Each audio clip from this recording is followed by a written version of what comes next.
স্বাধীনতার স্বাদ, কর্মী মল্লিকা চাকি। 63 বছরের মনোরমা স্বামী আজ 1 মাস হলো মারা গেছে। 63 বছরের মনোরমার স্বামী আজ 1 মাস হলো মারা গেছে। আর 2 ছেলের মধ্যে গোল বেঁধেছে, কে মায়ের দায়িত্ব নেবে। সেই ছেলেবেলা থেকেই বড় শান্ত আর বাধ্য মেয়ে মনোরমা, কোনোদিন কোনো প্রতিবাদ করেনি। সে জানতো মেনে নেওয়া আর মানিয়ে নেওয়া এই দুটোই জীবনে সুখী থাকার মূল মন্ত্র। অবশেষে অনেক বাকবিতণ্ডার পর ছেলে বৌমারা ঠিক করলো তাদের মাকে বৃদ্ধাশ্রমে পাঠানো হবে, আর বাবার বাড়ি থেকে মায়ের প্রাপ্য অংশটা বিক্রি করে মায়ের বৃদ্ধাশ্রমে খরচ চালানো হবে। এতক্ষণ মনোরমা সব চুপ করে শুনছিল।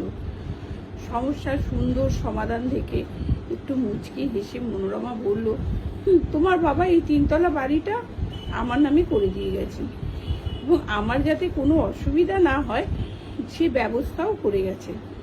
তোমরা আগামী 1 মাসের মধ্যে বাড়িটা ছেড়ে দাও।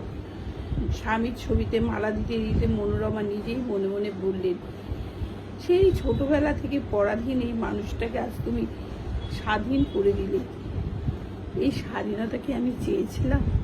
নমস্কার।